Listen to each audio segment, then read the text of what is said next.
ఈరోజు మనం రక్త మార్పిడి గురించి భవిష్యత్తులో రావడానికి అవకాశం ఉన్నటువంటి వేరు రకాల ఎగ్జామ్స్లో వచ్చేటటువంటి ప్రశ్నలు, అంతేకాకుండా గతంలో ఏ విధమైనటువంటి ప్రశ్నలు వచ్చాయి, దానికి అనుగుణంగా ఈ టాపిక్ని ఏ విధంగా మనం ప్రిపేర్ అవ్వాలి అనే విషయం గురించి మాట్లాడుకుందాం.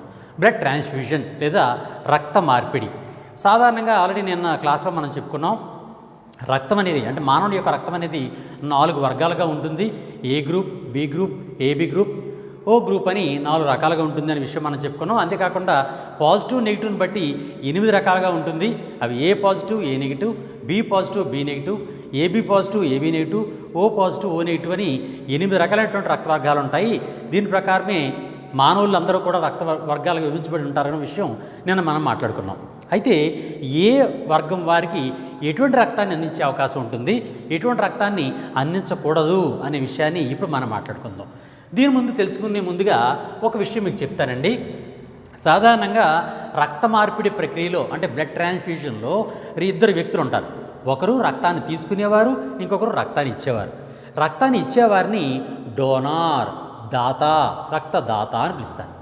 రక్తం తీసుకునే వారిని రక్త గ్రహీత లేదా బ్లడ్ రిసీవర్ అని పిలుస్తారు. రిసిపియంట్ లేదా రిసీవర్ అని పిలుస్తారు. ఈ విధంగా డోనార్ ఉంటాడు, రిసీవర్ ఉంటాడు. అంటే దాత ఉంటాడు, గ్రహీత ఉంటాడు. దాత అనేవాడి యొక్క ఏ రక్తనాళం నుంచి రక్తాన్ని సేకరించడం జరుగుతుంది, గ్రహీత యొక్క ఏ రక్తనాళానికి రక్తాన్ని అందించడం జరుగుతుంది అనే విషయాన్ని కూడా మనం తప్పనిసరిగా నేర్చుకోవాలి. ఎందువల్లంటే లాస్ట్ టైం గ్రూప్ 1 ఎగ్జామ్లో ఈ క్వశ్చన్ రావడం జరిగింది. అదేంటంటే రక్త మార్పిడి ప్రక్రియలో రక్తదాత యొక్క ఏ రక్తనాళం నుంచి రక్తాన్ని సేకరిస్తారు అన్న ప్రశ్న రావడం జరిగింది. సాధారణంగా మానవుల్లో 2 రకాలైనటువంటి రక్తనాళాలు ఉంటాయన్న విషయం మనకు తెలిసిందే. అవేంటి అంటే ధమనులు, సిరలు. ధమనులు అంటే ఆర్టరీస్, సిరలు అంటే వెయిన్స్. ధమనులకి సిరలకి ఉన్నటువంటి తేడా ఏంటి అంటే శరీరంలో ఉన్నటువంటి అన్ని భాగాల నుంచి గుండెకు రక్తాన్ని పంపించేటటువంటి రక్తనాళాలనే సిరలు లేదా వెయిన్స్ అని పిలుస్తారు. అదేవిధంగా గుండె నుంచి శరీరంలో వేరు భాగాలకి రక్తాన్ని తీసుకుపోయే రక్తనాళాలను ధమనులు, ఆర్టరీస్ అని పిలుస్తారు. ఇప్పుడు మనకు కావాల్సిన పాయింట్ ఏంటంటే రక్త మార్పిడి ప్రక్రియలో దాత యొక్క ధమని నుంచి అంటే ఆర్టరీ నుంచి రక్తాన్ని సేకరిస్తారు. అదేవిధంగా గ్రహీత యొక్క సిరకు రక్తాన్ని అందిస్తారు. ఇక్కడ ఈ పాయింట్ జాగ్రత్తగా చూసుకోండి. దాత నుంచి రక్తాన్ని సేకరించడానికి అతని యొక్క ధమని నుంచి రక్తాన్ని సేకరిస్తారు. అదే ఇవ్వడానికి మాత్రం గ్రహీతకు అంటే లేదా తీసుకునేవాడికి సిరకు రక్తాన్ని అందిస్తుంటారు. ఈ పాయింటే మనం తప్పనిసరిగా గుర్తుంచుకోవాలి. అంటే దాత యొక్క ధమని లేదా ఆర్టరీకి తీసుకుంటారు, గ్రహీత యొక్క సిర లేదా వెయిన్కి రక్తాన్ని అందిస్తుంటారు. ఈ పాయింట్ మాత్రం మనం తప్పనిసరిగా తెలుసుకోవాలి. అంతేకాకుండా రక్తదానం అనేది ఎన్ని నెలలకు ఒకసారి చేయొచ్చు, ఆరోగ్యవంతమైనటువంటి వ్యక్తి ఎన్ని నెలలకు ఒకసారి రక్తదానం చేయొచ్చు అనేటువంటి ప్రశ్న కూడా మనం తప్పనిసరిగా గుర్తుంచుకోవాలి. అదేంటంటే 3 నుంచి 4 నెలల పాటు గ్యాప్ ఇచ్చి మళ్ళీ రక్తదానం అనేది చేయొచ్చు అనమాట. అంటే ఒకసారి రక్తదానం చేసిన తర్వాత 3 నుంచి 4 నెలల్లో మళ్ళీ రక్తదానం చేయడానికి ఆరోగ్యవంతమైన వ్యక్తికి అవకాశం ఉంటుందన్నమాట. ఈ పాయింట్ కూడా మనం గుర్తుంచుకోవాలి. ఇక్కడ మరొక విషయాన్ని మీకు తెలియజేస్తాను. అదేంటంటే రక్త గుచ్చీకరణ. అంటే ఒక వ్యక్తికి ఏ గ్రూప్ వ్యక్తికి బి గ్రూప్ రక్తాన్ని అందించామనుకోండి, ఈ వ్యక్తి ఎవరైతే గ్రహీత ఉంటాడో ఆ గ్రహీత యొక్క రక్తం విచ్ఛిన్నం అయిపోతుంది. అంటే గుచ్చీకరణం జరిగిపోతుంది, అంటే ముద్దగా తయారైపోతుంది అనమాట. ఆ విధంగా రక్త గుచ్చీకరణ జరిగి ఆ వ్యక్తి మరణించడం జరుగుతూ ఉంటుంది. ఈ విధంగా సరిపడినటువంటి రక్తాన్ని అందించినప్పుడు రక్త కణాలు అనేవి ఒక్క దగ్గరికి వచ్చి ముద్దగా ఏర్పడే ప్రక్రియనే రక్త గుచ్చీకరణము లేదా బ్లడ్ ఎగ్లుటినేషన్ అని పిలుస్తారు. ఈ ఎగ్లుటినేషన్ ప్రక్రియ అనేది ఈ విధంగా జరుగుతుంది. ఇది సాధారణంగా ఉండే హ్యూమన్ సెల్స్, బ్లడ్ సెల్స్. ఈ బ్లడ్ సెల్స్ అనేవి కూడా దగ్గరగా వచ్చి ఎగ్లుటినేషన్ అయిపోతూ ఉంటాయి అన్నమాట సరిపడినటువంటి పరిస్థితుల్లో. అయితే ఈ విధంగా సరిపడిన పరిస్థితుల్లో ఎగ్లుటినేషన్ అయిపోవడానికి కారణం ఏమిటి అనే విషయాన్ని ఇప్పుడు మీకు తెలియజేస్తాను. వేరు గ్రూపుల్లో ఏ విధంగా బ్లడ్ ట్రాన్స్ఫ్యూషన్ వలన సమస్యలు వస్తూ ఉంటాయి, ఏ వర్గం వారికి ఎటువంటి రక్తాన్ని ఇవ్వచ్చు అనే అంశాన్ని మీకు క్లియర్గా అందజేస్తాను. ఇప్పుడు చూడండి, సాధారణంగా ఇంతకుముందు మనం మాట్లాడుకున్నాం. రక్తం లోపల రక్త కణాలు లేదా ఎర్ర రక్త కణం అనే కణం ఉంటుంది.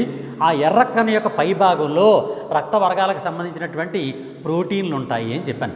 అవి 2 రకాల ప్రోటీన్స్ ఉంటాయని చెప్పాను. ఆ 2 రకాల ప్రోటీన్ని సాధారణంగా మనం యాంటీజెన్స్ అని పిలుస్తూ ఉంటారు. ఆ 2 రకాల ప్రోటీన్ని యాంటీజెన్స్ అంటారు. అంటే రక్తం ఉంది కదండి, అంటే బ్లడ్. ఈ బ్లడ్ లోపల ఉన్నటువంటి 2 భాగాలు ఉన్నాయి, అంటే రక్త కణాలు అండ్ ప్లాస్మా అనే భాగాలు ఉంటాయి. రక్త కణాలు లేదా బ్లడ్ సెల్స్ అండ్ ప్లాస్మా అనే 2 భాగాలు ఉన్నాయి. ఇప్పుడు ద్రవరూపం ఉండే పదార్థాన్ని ప్లాస్మా అంటారు. రక్త కణాలు ఉంటాయి. రక్త కణాల్లో 3 రకాలు ఉంటాయనే విషయం మనకు తెలిసిందే. వీటిలో RBC, WBC and blood platelets లేదా రక్త ఫలకికలు అనే భాగాలు ఉంటాయి. ప్లేట్లెట్స్ అనే భాగాలు ఉంటాయి. మనకు కావాల్సింది ఏంటంటే ఆర్బీసీ పై భాగంలో రక్త వర్గాలను నిర్ధారించడం కోసం 2 రకాల ప్రోటీన్లు ఉంటాయి. ఆ ప్రోటీన్ని యాంటీజెన్స్ అని పిలుస్తారు. ఈ యాంటీజెన్స్ అనేవి 2 రకాలు, ఒకటి ఏ, ఇంకొకటి బి. వీటిని క్యాపిటల్ ఏ, క్యాపిటల్ బిలతో సూచిస్తూ ఉంటారన్నమాట. ఏ అండ్ బి అనే 2 భాగాలుగా వీటిని సూచిస్తూ ఉంటారన్నమాట. అదేవిధంగా రక్త వర్గాలకు సంబంధించి ప్లాస్మాలో 2 రకాలైనటువంటి ప్రోటీన్లు ఉంటాయి. ఆ ప్రోటీన్ని యాంటీబాడీ అని పిలుస్తారు. ఆ యాంటీబాడీలని స్మాల్ ఏ, స్మాల్ బి అని పిలుస్తారు. ఈ స్మాల్ ఏని యాంటీ ఏ అని కూడా పిలుస్తుంటారు, యాంటీ క్యాపిటల్ ఏ. అలాగే స్మాల్ బీని యాంటీ క్యాపిటల్ బి అని కూడా పిలుస్తుంటారు. ఈ విధంగా రక్త వర్గాలకు సంబంధించినటువంటి ప్రోటీన్లు అనేవి ఆర్బీసీ కణం యొక్క త్వచం పైభాగంలో ఉండే వాటిని యాంటీజెన్స్ అని, ప్లాస్మాలో ఉన్నటువంటి ప్రోటీన్ని యాంటీబాడీలు అని పిలుస్తారు. యాంటీజెన్స్ అనేవి 2 రకాలు, capital A, capital B. Antibodies అనేవి కూడా 2 రకాలు, అవి స్మాల్ ఏ, స్మాల్ బి. ఈ పాయింట్లు ఆల్రెడీ లాస్ట్ క్లాస్లో చెప్పుకున్నాం. ఇప్పుడు ఇక్కడి నుంచి మనం ఒక క్లారిటీకి వద్దాం. సాధారణంగా ఏంటంటే రక్త మార్పిడి చేస్తున్నప్పుడు ఏం జరుగుతుందంటే, సాధారణంగా మనం ఇంతకుముందు ఆల్రెడీ మనం చెప్పుకున్నాం యాంటీజెన్స్, యాంటీబాడీస్ గురించి చెప్పుకున్నాం కదండి. ఈ యాంటీజెన్స్, యాంటీబాడీస్లో డోనార్ అంటే దాత, రిసీవర్ లేదా గ్రహీత, 2 వ్యక్తులున్నారు కదండి. డోనార్ యొక్క యాంటీజెన్స్కు, రిసీవర్ యొక్క యాంటీబాడీస్కు మధ్య ప్రభావం చూపించడం వలన రక్త గుచ్చీకరణ అనేది జరుగుతూ ఉంటుంది. ఈ పాయింట్ మనం గుర్తుంచుకోవాలి. డోనార్ యొక్క అంటే రక్త మార్పిడి జరుగుతున్నప్పుడు రక్త గుచ్చీకరణం జరిగిపోవడానికి ప్రధాన కారణం ఏంటంటే, డోనార్ అంటే దాత యొక్క యాంటీజెన్ లేదా ప్రతి జనకాలకు, డోనార్లో ఉన్నటువంటి ప్రతి జనకానికి, రిసీవర్ అంటే గ్రహీతలో ఉన్నటువంటి ప్రతి రక్షకానకు మధ్య ప్రభావం చూపించడం వలన ఈ రక్తం అనేది గుచ్చీకరణం జరుగుతూ ఉంటుందన్నమాట. ఈ పాయింట్ మీరు గుర్తుంచుకున్నారంటే మనం మిగిలిన క్వశ్చన్ అంతా కూడా ఈజీగా అర్థమైపోతూ ఉంటుంది. డోనార్లో దాతలో ఉన్నటువంటి ప్రతి జనకాలకు, గ్రహీతలో ఉన్నటువంటి ప్రతి రక్షకాలకు మధ్య ప్రభావం కలగడం వలన సాధారణంగా ఈ రక్త గుచ్చీకరణం అనేది జరుగుతూ ఉంటుంది. ఇదే అత్యంత ప్రధానమైనటువంటి పాయింట్ అనమాట. ఇప్పుడు మళ్ళీ ఒక్కసారి ఈ పాయింట్ దగ్గరికి వెళ్ళిన తర్వాత మీకు అక్కడ మళ్ళీ ఇంకొకసారి ఎక్స్ప్లెయిన్ చేస్తానండి. ఒకసారి చూడండి. ఇప్పుడు ఈ ఎర్రకణం పైభాగంలో ఉండే ప్రోటీన్ని యాంటీజెన్స్ అంటారు. అలాగే ప్లాస్మాలో ఉన్నటువంటి వాటిని యాంటీబాడీస్ అంటారని విషయం చెప్పుకున్నాం. డోనార్లో ఉన్నటువంటి యాంటీజెన్స్కు, రిసీవర్లో ఉన్నటువంటి యాంటీబాడీస్కి మధ్య ఉన్నటువంటి చర్యల ఫలితంగా మాత్రమే ఎగ్లూటినేషన్ కార్యక్రమం జరుగుతూ ఉంటుంది. దానికి అనుగుణంగానే మనలో రక్త మార్పిడి చేయాల్సి ఉంటుంది. ఇక్కడ చూడండి, మీకు పాయింట్ చూపించాను. నార్మల్ బ్లడ్ ఇలా ఉంటుంది, ఎగ్లూటినేషన్ బ్లడ్ ఇలా ఉంటుందన్నమాట. నార్మల్ బ్లడ్ అనేది కణాలుగా విభజించబడి వేరువేరుగా విస్తరించి ప్రయాణం చేయడానికి ఈజీగా ఉంటుంటుంది. అదే ఎగ్లూటినేటెడ్ బెడ్ అనేది అలా కాకుండా గుచ్చీకరణ జరిగిపోతుంది, అంటే ముద్దలుగా ఏర్పడిపోతుంది. కణాలన్నీ కూడా ఒక దగ్గరికి చేరి ముద్దలుగా, గుంపులుగా చేరిపోతూ ఉంటాయి. ఆ విధంగా రవాణా చెందడానికి వీలుగా ఉండవు. అందువలన ఆక్సిజన్, కార్బన్ డైఆక్సైడ్ సరఫరాలో ఇవి పాల్గొనలేవు. అందువల్ల ఈ వ్యక్తి మరణిస్తూ ఉంటాడు అన్నమాట. ఇది నార్మల్ బ్లడ్కి అండ్ ఎగ్లూటినేషన్ బ్లడ్కి ఉన్నటువంటి మధ్య డిఫరెన్స్. ఇప్పుడు ఏ డోనార్ ఒక వ్యక్తిని తీసుకొని ఆ వ్యక్తికి ఎటువంటి రక్తాన్ని అందించడానికి అవకాశం ఉంటుందో ఒకసారి మనం చూద్దాం. ఇప్పుడు మళ్ళీ చెప్తున్నాను చూడండి. రక్త మార్పిడి ప్రక్రియ అనేది కేవలం ఒకే ఒక సూత్రం మీద ఆధారపడుతూ ఉంటుంది. ఆ సూత్రం ఏంటి అంటే, డోనార్ దాత యొక్క ప్రతి జనకాలకు, గ్రహీత యొక్క ప్రతిరక్షకాలకు మాత్రమే ప్రభావం జరుగుతూ ఉంటుంది. ఆ జరిగిన ప్రభావాన్ని బట్టి మాత్రమే మనం రక్త మార్పిడి చేయాల్సి ఉంటుందన్నమాట. ఇప్పుడు మనం ఒకసారి చూడండి, ఏ గ్రూప్ రక్తాన్ని తీసుకుందాం. ఫర్ ఎగ్జాంపుల్ ఏ అనే రక్త వర్గాన్ని తీసుకుందాం. ఏ అనే రక్తవర్గంలో ప్రతిజనకాలు అనేవి ఈ విధంగా ఉన్నాయి. ఏ అనే ప్రతిజనకం ఈ విధంగా ఉన్నాయి. ప్రతి రక్షకాలు ఏముంటాయి, దానికి వ్యతిరేకమైనవి స్మాల్ బి అనేవి మాత్రమే ఉంటాయి. ఈ విధంగా ఏ గ్రూప్ రక్తం ఉంది. ఫర్ ఎగ్జాంపుల్ ఇంతకుముందు నేను చెప్పాను కదండి, ఇప్పుడు ఇతన్ని డోనార్గా చూసుకోండి. డోనార్ అంటే దాత, ఇతను రక్తదాతగా ఉన్నాడు అనుకోండి. ఇతను ఎవరెవరికి రక్తాన్ని అందించవచ్చు అనేది మొట్టమొదటి చూద్దాం. ఫర్ ఎగ్జాంపుల్ ఏ గ్రూప్ ఉన్నాడు కాబట్టి ఏ గ్రూప్ ఉన్నటువంటి వ్యక్తికి రక్తాన్ని ఇవ్వచ్చో లేదో చూద్దాం. మళ్ళీ మరొక ఏ గ్రూప్ ఉన్నటువంటి వ్యక్తిని తీసుకున్నాం. ఇగో ఏ అనే ప్రతిజానకం ఉంది, ప్రతిరక్షకాలు బీలు ఉన్నాయి. సేమ్ రక్తవర్గం కాబట్టి ఇతని యొక్క రక్తాన్ని అంటే ఏ గ్రూప్ రక్తాన్ని ఏ గ్రూప్ వ్యక్తికి నిరభ్యంతరంగా ఇవ్వవచ్చు, ఎటువంటి ప్రమాదం కూడా లేదు. ఇప్పుడు బి గ్రూప్ వాళ్ళకి ఇవ్వచ్చు లేదో చూద్దాం. బి గ్రూప్ వ్యక్తికి రక్తం అవసరమైంది, ఇతను గ్రహీత, ఇతను దాత. ఇప్పుడు బీలో ఎలా ఉంటుంది, బి అనేటటువంటి ప్రతి జనకం ఉంటుంది, ప్రతి రక్షకం ఏముంటుంది, స్మాల్ ఏ అనే ప్రతి రక్షకం ఉంటుందన్నమాట. ఇప్పుడు చూడండి, ఇందాక మీకు ఒక సూత్రం చెప్పాను, అదేంటంటే డోనార్ యొక్క ప్రతిజనకము అంటే దాత యొక్క ప్రతిజనకానికి గ్రహీత యొక్క ప్రతిరక్షకానికి ప్రభావం మాత్రమే మనం చూస్తూ ఉండాలి. ఫర్ ఎగ్జాంపుల్ ఏ నుంచి రక్తాన్ని బీకి అందించాం, బీకి అందిస్తే మనం డోనార్లో ఉన్నటువంటి ప్రతిజనకం ఏంటండి, డోనార్లో ఉన్నటువంటి ప్రతిజనకం ఏ. గ్రహీతలో ప్రతిజనకం ఏముంది, గ్రహీత ప్రతిరక్షకం ఏముంది, స్మాల్ ఏ. ఈ క్యాపిటల్ ఏ అనేది స్మాల్ ఏ అనేది ఎట్టి పరిస్థితుల్లో కూడా వ్యతిరేకంగా ఉంటాయి కాబట్టి ఎట్టి పరిస్థితుల్లో కూడా దీన్ని ఇక్కడికి వచ్చిన వెంటనే దీన్ని నాశనం చేస్తుంది. దానివల్ల ఈ రక్తం అనేది నాశనం అయిపోతుంది. దాంతో తీసుకున్నటువంటి ఈ వ్యక్తి మరణించడం జరుగుతూ ఉంటుందన్నమాట. ఇక్కడ చూడండి, ప్రభావం ఎవరెవరు జరిగింది, దాత యొక్క ప్రతిజనకానికి గ్రహీత యొక్క ప్రతిరక్షకానికి ప్రభావం జరుగుతుంది. ఏ ఉన్న దగ్గర ఏ ఉండకూడదు, ఏ ఉండాలి, బి ఉండాలి మాత్రమే, ఓన్లీ బి మాత్రం ఉండాలి ప్రతిరక్షకం. ప్రతిజనకం ఏ ఉంటే ప్రతిరక్షకం బి మాత్రం ఉండాలి, ఏ ఉండకూడదు. కానీ మనం ఏం చేస్తున్నాం, ఇతను దాతగా వినియోగించి ఇతని యొక్క రక్తాన్ని గ్రహీతకి అందిస్తున్నాం. ఆ గ్రహీతలో ప్రతిరక్షకాలు ఏమున్నాయి, ఏ ఉన్నాయి.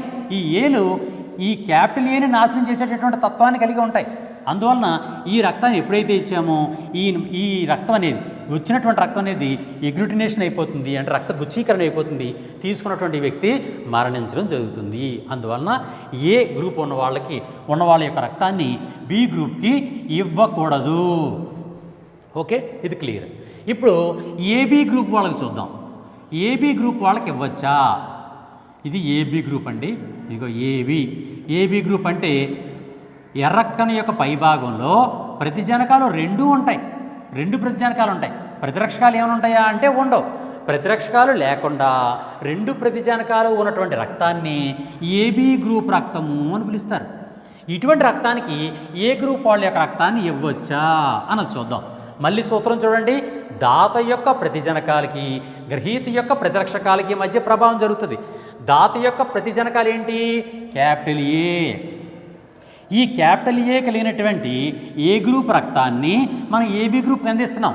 ఇతని యొక్క ప్రతిజనకం ఇందులోకి వెళ్ళింది. ఇక్కడ ఉండే ప్రతిరక్షకాలు ఏమున్నాయి, ఏమీ లేవు. ప్రతిరక్షకాలు అనేవి లేని గ్రూప్ ఏది అంటే ఏబి. అందువలన ఎటువంటి ప్రభావము కలగదు. ఎందువలంటే ఈ ప్రతిజనకం ఇక్కడికి వెళ్ళినప్పటికీ ఇక్కడ దీన్ని వ్యతిరేకించేటటువంటి ప్రతిరక్షకాలు ఏమీ లేవు. అందువలన దీన్ని వ్యతిరేకించే అవకాశం లేదు. కాబట్టి ఏబి గ్రూప్ వాళ్ళకి ఏ రకం రక్తాన్ని తప్పనిసరిగా ఇవ్వచ్చు, బ్రహ్మాండంగా నిరభ్యంతరంగా ఇవ్వచ్చు. అందువల్ల ఇబ్బంది లేదు. ఇప్పుడు మరొక గ్రూప్ చూద్దాం. ఆ గ్రూపే ఓ గ్రూప్. మిగిలిపోయినటువంటి గ్రూప్ ఉంది కదండి, అది ఓ గ్రూప్. ఇది ఓ గ్రూప్ రక్తం. ఓ గ్రూప్ రక్తంలో ప్రతిజనకాలు ఉండవు, ప్రతిరక్షకాలు మాత్రం ఏ ఉంటుంది, బి కూడా ఉంటుంది, రెండు ఉంటాయి. ఏ అండ్ బి రెండు ప్రతిరక్షకాలు ఉండి ఎటువంటి ప్రతిజనకాలు లేనటువంటి రక్తాన్నే ఓ గ్రూప్ రక్తము అని పిలుస్తారు. ఇటువంటి రక్తం ఉన్న వాళ్ళకి అంటే ఓ గ్రూప్ ఉన్న వాళ్ళకి ఏ గ్రూప్ ఇచ్చామనుకోండి రక్తాన్ని. ఇప్పుడు చూడండి, ఇందాక సూత్రం మళ్ళీ చెప్పండి. దాత యొక్క ప్రతిజనకానికి అంటే డోనార్ యొక్క యాంటీజెన్కు రిసీవర్ యొక్క యాంటీబాడీకి మధ్య ప్రతిచర్య జరుగుతూ ఉంటుంది కదా. అందువలన దాతలో ఎటువంటి ప్రతిజనకాలు ఉన్నాయి, ఏ అనే ప్రతిజనకాలు ఉన్నాయి. ఈ ఏ ప్రతిజనకాలు ఎవరిలోకి వెళ్తున్నాయి, ఓలోకి వెళ్తున్నాయి. ఈ ఓలో రెండు ప్రతిరక్షకాలు ఉన్నాయి. దీనికి వ్యతిరేకమైనటువంటి ప్రతిరక్షకం ఏది, స్మాల్ ఏ. కేవలం బి ఉన్నా పర్వాలేదు కానీ స్మాల్ ఏలు మాత్రం ఉండకూడదు. ఇప్పుడు వెళ్తే ఏమవుతుంది, ఈ స్మాల్ ఏలు ఏం చేస్తాయి, వచ్చినటువంటి ఈ రక్తాన్ని పూర్తిగా ఈ కణాలని ఎగ్లూటినేషన్ చేసేస్తాయి. ఈ విధంగా ఇతను కానీ దాత ఓ గ్రూప్ వాళ్ళకి రక్తం ఇచ్చాడు అంటే లోపలికి వచ్చినటువంటి రక్తం అంతా కూడా ఎగ్లూటినేషన్ అయిపోతుంది. ఎందువలన ఓ గ్రూప్ కణాల్లో ఉన్నటువంటి లోపల ఉన్నటువంటి ఈ ఏ అనేటటువంటి ప్రతిరక్షకాల కారణంగా అందువల్ల పూర్తిగా అది ఎగ్లూటినేషన్ అయిపోతుంది. ఈ వ్యక్తి కూడా మరణించడం జరుగుతుంది ఈ రక్తం ఇస్తే. అందువలన ఓ గ్రూప్ వాళ్ళకి ఏ గ్రూప్ రక్తాన్ని ఇవ్వకూడదు. చూసారండి, ఏ గ్రూప్ వాళ్ళ రక్తాన్ని ఏ గ్రూప్కి ఇవ్వచ్చు, ఏ గ్రూప్ రక్తాన్ని ఏబీ గ్రూప్ ఇవ్వవచ్చు, కానీ ఏ గ్రూప్ రక్తాన్ని బి గ్రూప్కి ఇవ్వకూడదు. ఏ గ్రూప్ రక్తాన్ని ఓ గ్రూప్కి ఇవ్వకూడదు. ఏబీకి ఇవ్వచ్చు కానీ ఓకు మాత్రం ఇవ్వకూడదు. ఈ విధంగా రక్తం అనేది దాత యొక్క ప్రతిజనకానికి గ్రహీత యొక్క ప్రతిరక్షకానికి మధ్య ఉన్నటువంటి తేడాని చూసుకుంటూ మనం ఈజీగా ఆ రక్తం అనేది అతనికి ఇవ్వచ్చా లేదా అనే విషయాన్ని మనం తెలుసుకోవచ్చు అనమాట. సేమ్ ఇదే బి గ్రూప్ వాళ్ళకు కూడా వర్తిస్తూ ఉంటుంది. మనకు కూడా ఏ గ్రూప్ అనేది ఏ బదులుగా ఇప్పుడు బి అని రాసాం అంతే, అంతమించి ఏం లేదు. అందులో ఏ గ్రూప్ రక్తాన్ని ఎవరెవరికి బి గ్రూప్కి ఇవ్వచ్చా లేదా అనే విషయాన్ని కూడా మనం ఒక్కసారి మనం చూసుకుందాం అండి. ఏ గ్రూప్ రక్తాన్ని ఎవరెవరికి ఇవ్వచ్చో మనం ఆల్రెడీ తెలుసుకున్నాం. ఇప్పుడు మనం బి గ్రూప్ రక్తాన్ని ఎవరెవరికి ఇవ్వచ్చు ఎవరికి ఇవ్వకూడదు అనే విషయాన్ని మనం ఒకసారి చూద్దాం. బి గ్రూప్ రక్తంలో మనందరికీ తెలిసిందే యాంటీజెన్స్ యాంటీబాడీస్ ఏంటి అంటున్నాయి అనే విషయం మనకు తెలిసిందే.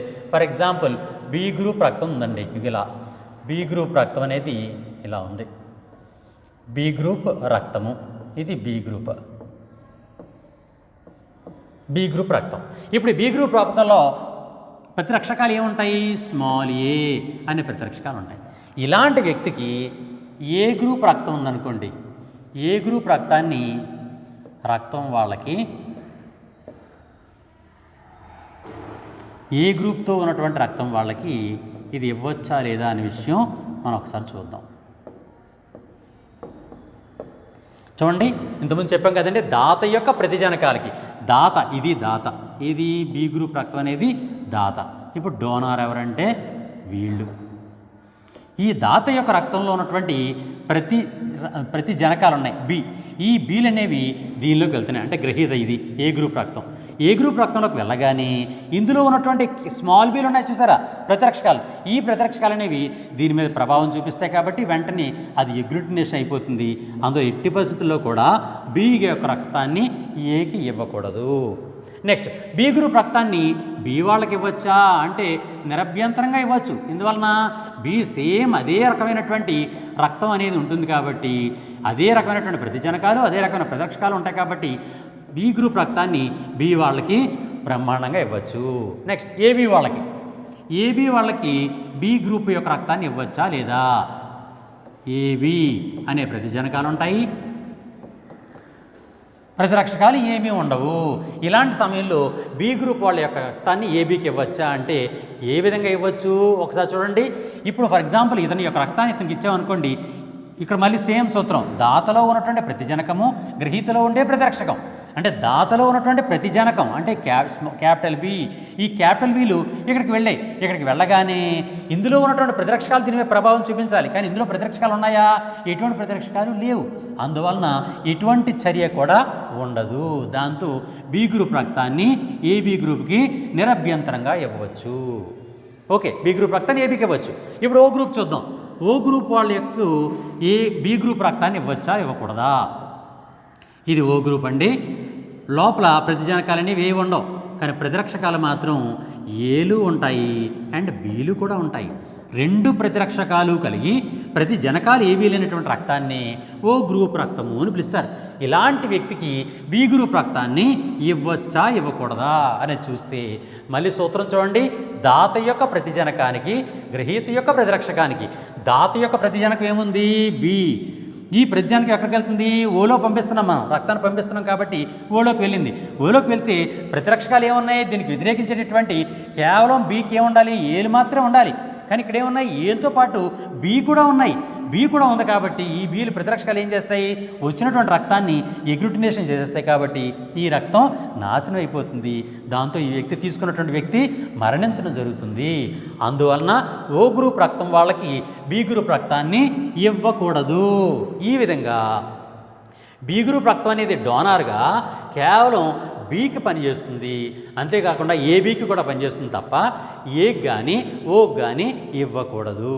చూసారండి, ఈ విధంగా బి గ్రూప్ వాళ్ళు డోనార్గా ఎలా పనికొస్తున్నారో మనం చూసాం. ఇప్పుడు ఏబీ గ్రూప్ రక్తం అనేది ఎవరెవరికి ఇవ్వచ్చో చూద్దాం. ఏబీ గ్రూప్ రక్తాన్ని ఎవరెవరికి ఇవ్వవచ్చు? డోనార్గా ఏబీ గ్రూప్ అనేవాడు ఎవరెవరికి రక్తాన్ని ఇవ్వడానికి అవకాశం ఉంటుందో ఒకసారి చూడండి. ఫర్ ఎగ్జాంపుల్, ఇది ఏబీ గ్రూప్ రక్తం. ఏబీ గ్రూప్ రక్తం అంటే ఏంటి? రక్త కణాలు ఉంటాయి. రక్త కణాల యొక్క పై భాగంలో ఏ బి 2 ప్రతిజనకాలు కూడా ఉంటాయి, కానీ ప్రతిరక్షకాలు మాత్రం ఉండవు. ఇటువంటి వ్యక్తి యొక్క రక్తాన్ని ఏ గ్రూప్ వాళ్ళకి ఇచ్చి చూద్దాం. ఏ అంటే ఏంటి? ఏ అనేటటువంటి ప్రతిజనకం ఉంటుంది, బయట ప్రతిరక్షకాలు అనేవి బి అనే ప్రతిరక్షకాలు అనేవి ఉంటాయన్నమాట. ఈ విధంగా ఉంటాయి. ఇప్పుడు ఈ విధంగా ఉన్నప్పుడు, ఈ విధంగా ఉన్నటువంటి సమయంలో మనం ఏబీ యొక్క రక్తాన్ని ఏకి ఇవ్వచ్చా ఇవ్వకూడదా? ఇక ఈ విధంగా ఇవ్వడానికి మనం ప్రయత్నం చేస్తున్నాం. చేస్తూనేమవుతుంది, మళ్ళీ సేమ్ సూత్రం. దాత యొక్క ప్రతిజనకానికి గ్రహీత యొక్క ప్రతిరక్షకానికి మధ్య చర్య జరుగుతుంది. దాత యొక్క ప్రతిజనకం యాంటీజెన్ ఏముంది? ఏ అండ్ బి 2 ఉన్నాయి. మరి గ్రహీత ఉన్నాడు. ఈ గ్రహీత యొక్క రక్తంలో ప్రతిరక్షకాలు ఏమున్నాయి? స్మాల్ బి ఉంది.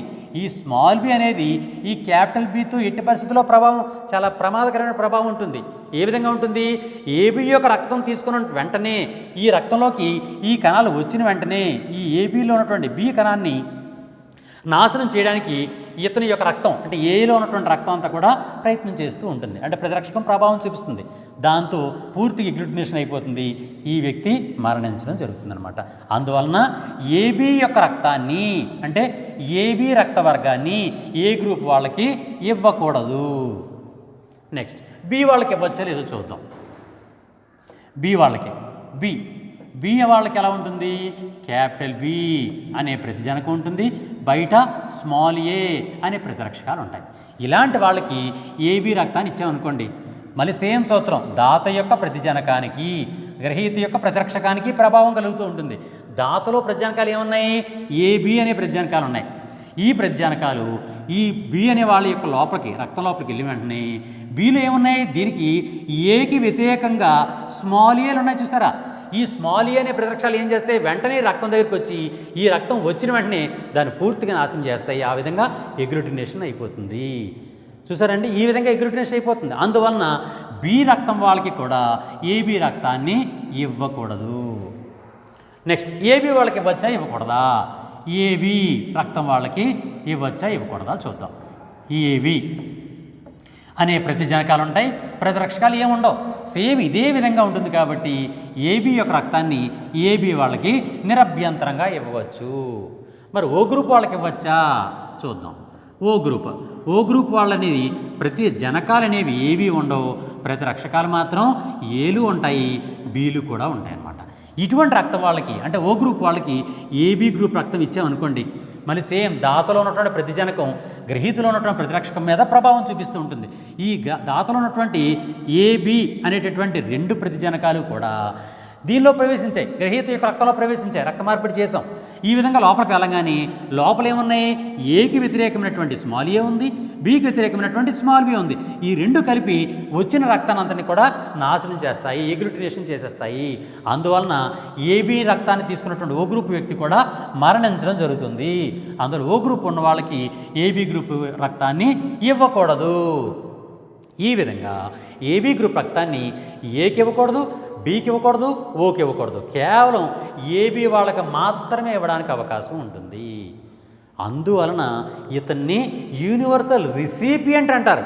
అందుకని యూనివర్సల్ డోనార్ అనరు. డోనార్ అనేవాడు ఇక్కడున్నాడు, వాడు ఏ విధంగా డొనేట్ చేయగలడో ఒకసారి చూద్దాం. చూడండి, ఇప్పుడు ఓ గ్రూప్ అనేవాడిని విశ్వజనీన దాత అని ఎందుకు పిలుస్తారో ఇప్పుడు ఒకసారి చూద్దాం. ఓ గ్రూప్ వాళ్ళని విశ్వజనీన దాత అంటారు. ఆ దాత ఎందుకంటారు? ఆ కణాల లోపల ఎలాంటి ప్రభావం ఉంటుందో, ఎలాంటి ఆకారం ఉంటుందో, ఆ ఆకారం వలన ఏ విధంగా జరుగుతుంటుందో ఒకసారి చూద్దాం. ఇప్పుడు చూడండి, ఓ గ్రూప్ రక్తాన్ని వేశానండి. ఇప్పుడు ఓ గ్రూప్ అంటే మనకు తెలుసు కదండి, ప్రతి జనకాలు అనేవి ఏవి ఉండవు, ప్రతి రక్షకాలు మాత్రం స్మాల్ ఏలు ఉంటాయి, అదేవిధంగా స్మాల్ బీలు కూడా ఉంటాయి. స్మాల్ ఏలు స్మాల్ బీలు అంటే ప్రతిరక్షకాలు ఏబి 2 ఉంటాయి. కానీ ప్రతి జనకాలు మాత్రం ఏవి ఉండవు. అలాంటి రక్తాన్ని ఓ గ్రూప్ రక్తము అంటారు. ఇలాంటి వ్యక్తి యొక్క రక్తాన్ని ఏ గ్రూప్ వ్యక్తికి ఇద్దాం అనుకుంటున్నాం అండి. ఇది ఏ గ్రూప్. ఇగో ఏ అనే రక్తం ఉంది, బయట స్మాల్ బీర్ ఉంటాయి తనకి. ఇలాంటి వ్యక్తికి ఇద్దాం అనుకుంటున్నాం. ఇప్పుడు మనకు ఆ సాధారణ సూత్రం ఏంటంటే డోనార్ యొక్క యాంటీజెన్స్ రిసీవర్ యొక్క యాంటీబాడీస్ మధ్య ప్రభావం చూపిస్తూ ఉంటుంది. రక్త మార్పిడిలో జరిగే ప్రధానమైన చర్య ఎక్కడ జరుగుతుందంటే డోనార్ యొక్క యాంటీజెన్స్కి రిసీవర్ యొక్క యాంటీబాడీస్కి మధ్య ప్రతిచర్యని చూసుకోవాలన్నమాట. ఈ విధంగా దాత యొక్క ప్రతిజనకాలకి గ్రహీత యొక్క ప్రతిరక్షకాలకి మధ్య చర్య జరుగుతూ ఉంటుంది. ఇప్పుడు చూడండి, దాత యొక్క ప్రతిజనక ఏముంది, దాతలో ప్రతిజనక ఏమైనా ఉందండి, ఏమీ లేదు. మరి రిసీవర్లో ప్రతిజనక రక్షకాలు ఏమున్నాయి, స్మాల్ బీలు ఉన్నాయి. కానీ ఈ స్మాల్ బీలు ప్రభావం చూపించాలంటే ఇక్కడ ఎటువంటి యాంటీజెన్స్ లేవు. అందులో ఈ రక్తం ఇక్కడికి వచ్చినా సరే ఎటువంటి సమస్య లేదు కాబట్టి ఓ గ్రూప్ రక్తాన్ని ఏ వాళ్ళకి ఇవ్వవచ్చు. నెక్స్ట్ బి వాళ్ళకి, బి రక్తం వాళ్ళకి చూద్దాం. బి రక్తం వాళ్ళకి కూడా దీనిలాగే ఎలా ఉంటుందో ఒకసారి చూడండి. బి అనే ప్రతిజనకాలు ఉంటాయి, స్మాల్ ఏ అనే ప్రతిరక్షకాలు ఉంటాయి బి గ్రూప్ రక్తం వాళ్ళకి. ఇలాంటి వాళ్ళకి ఓ గ్రూప్ రక్తాన్ని ఇచ్చామనుకోండి, ఇస్తే ఇంతకు ముందు చెప్పినట్టుగానే దాత యొక్క ప్రతిజనకము ఏమీ లేదు, గ్రహీత యొక్క ప్రతిరక్షకాలు అనేవి ఏలు ఉన్నాయి. కానీ ఇవి ప్రభావం చూపించాలంటే ప్రతిజనకాలు ఉండాలి కదా, కానీ ప్రతిజనకాలు లేవు. అందువలన ఈ ఓ యొక్క రక్తాన్ని ఇది వ్యతిరేకించలేదు. అందువల్ల బి గ్రూప్ వాళ్ళకు కూడా ఓ గ్రూప్ రక్తాన్ని నిరభ్యంతరంగా ఇవ్వవచ్చు. నెక్స్ట్ ఏబి గ్రూప్ రక్తం చూడండి. ఏబి గ్రూప్ రక్తాన్ని చూస్తే ఏబి గ్రూప్లో ఏబి అనేటటువంటి ప్రతిజనకాలు ఉంటాయి, కానీ ప్రతిరక్షకాలు మాత్రం ఏమీ లేవు. అందువలన దాత యొక్క అంటే ఓ అనేటటువంటి దాత రక్తాన్ని ఇస్తే దాతలో ఉండే ప్రతిజనకము ఏమీ లేవు, గ్రహీతలో ఉండే ప్రతిరక్షకాలు ఏమీ లేవు. అందులో ఎటువంటి ప్రభావం కూడా ఈ రక్తం మీద ఈ రక్తం చూపించలేదు. అందులో ఓ గ్రూప్ రక్తం అనేది ఏబీలోకి వచ్చినా సరే ఎటువంటి సమస్య లేదు. అందువలన ఓ గ్రూప్ రక్తాన్ని ఏబీ వాళ్ళకి నిరభ్యంతరంగా ఇవ్వచ్చు. నెక్స్ట్ నాలుగోది ఓ గ్రూప్ రక్తం. ఓ గ్రూప్ రక్తాన్ని ఓ గ్రూప్కి ఇవ్వచ్చా? ఎందుకంటే రెండు సేమ్ ఒకేలాంటివి కాబట్టి నిరభ్యంతరంగా ఇవ్వచ్చు, ఎటువంటి సమస్య కూడా ఉండదు. ఇందువలన లోపల ఉంటున్న ప్రతిరక్షకాలు అనేవి ప్రతిజనకాలు అనేవి లోపల ఉంటున్న ప్రతిజనకాలు అనేవి ఏవి ఉండవు, బయట ఉన్న ప్రతిరక్షకాలు అనేవి రెండింటికి కూడా ఒకే రకంగా ఉంటుంది కాబట్టి ఓ గ్రూప్ రక్తాన్ని ఓ గ్రూప్ వాళ్ళకి నిరభ్యంతరంగా ఇవ్వచ్చు. ఈ విధంగా ఓ గ్రూప్ రక్తం వాళ్ళని ఈ యొక్క రక్తాన్ని ఏ గ్రూప్కి ఇవ్వచ్చు, బి గ్రూప్కి ఇవ్వచ్చు, ఏబీకి ఇవ్వచ్చు, ఓకి ఇవ్వచ్చు. అందువలన అన్ని గ్రూపులకి ఇవ్వచ్చు కాబట్టి ఓ గ్రూప్ రక్తాన్ని యూనివర్సల్ డోనార్ లేదా విశ్వజనీన దాత అని పిలుస్తారనమాట. ఈ విధంగా 4 గ్రూపుల యొక్క రక్తాన్ని కూడా ఈ విధంగా చూపిస్తూ ఉంటారన్నమాట. ఇది మనకు అర్థం చేసుకోవాల్సినటువంటి పాయింట్ ఏది అంటే ఈ విధంగా అర్థం చేసుకోవాలి. అంటే ఎవరెవరికి ఎటువంటి రక్తాన్ని ఇవ్వడానికి అవకాశం ఉంటుంది అనే విషయాల్ని ఇప్పుడు మనం తెలుసుకున్నాం అనమాట. ఈ విధంగా చూడండి, ఏ గ్రూప్ వాళ్ళు ఎవరెవరికి ఇవ్వచ్చు, బి గ్రూప్ వాళ్ళు ఎవరెవరికి ఇవ్వచ్చు, ఏబీ గ్రూప్ వాళ్ళు ఎవరెవరికి ఇవ్వచ్చు, ఓ గ్రూప్ వాళ్ళు ఎవరెవరికి ఇవ్వచ్చు అనేటటువంటి పాయింట్ని మనం తెలుసుకున్నాం. అయితే ఇక్కడ మన నెక్స్ట్ పాయింట్ ఏంటంటే ఏ గ్రూప్లో మళ్ళీ 2 రకాలు ఉంటాయి. అది A positive, A negative. B గ్రూప్లో 2 భాగాలు ఉంటాయి, B positive, B negative. AB గ్రూప్లో ఏబీ పాజిటివ్, ఏబీ నెగిటివ్. అలాగే ఓ గ్రూప్ వాళ్ళకి ఓ పాజిటివ్, ఓ నెగిటివ్ అని 4 రకాలైనటువంటివి కూడా మళ్ళీ డబల్ అవడం వల్ల 8 రకాలైనటువంటి రక్త వర్గాలు ఉంటాయి. అది ఏంటో ఒకసారి చూద్దాం. ఇప్పుడు చూడండి, సాధారణంగా ఇప్పుడు ఆల్రెడీ మనం చెప్పుకున్నాం కదండి, ఓ నెగిటివ్ వాళ్ళకి ఇవ్వచ్చు, ఈ విధంగా ఉంటుంది. అది ఏ విధంగా మనం ఈజీగా చేయొచ్చు అన్నది కూడా మీకు చెప్తానండి. ఇప్పుడు దీనిలో ఈ RH పాజిటివ్ అనేటటువంటి టాపిక్ని మీకు ఒకసారి చెప్తానండి. RH పాజిటివ్ అనేది ఏంటంటే సాధారణంగా ఏ గ్రూప్ వాళ్ళకి ఏ గ్రూప్ ఉందనుకోండి, సాధారణంగా కార్ల్ ల్యాండ్స్టైన్ అనేది మరొక ప్రోటీన్ కూడా కనుక్కోవడం జరిగింది. ఎక్కడంటే ఆర్బీసీ పై భాగంలోనే మరో ప్రోటీన్ గుర్తించాడు, రక్త వర్గాలకు సంబంధించి మరో ప్రోటీన్. ఆ ప్రోటీన్ మొట్టమొదట రీసస్ మంకీ అనే దానిలో కనిపెట్టడం వలన దానికి RH అని పేరు పెట్టడం జరిగింది.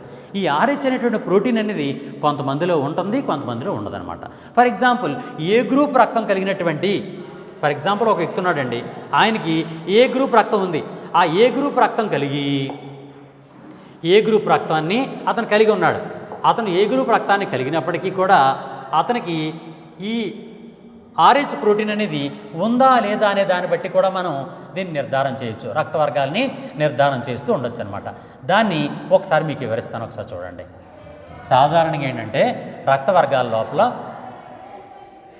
ఫర్ ఎగ్జాంపుల్ ఏ గ్రూప్ రక్తం వ్యక్తున్నాడండి,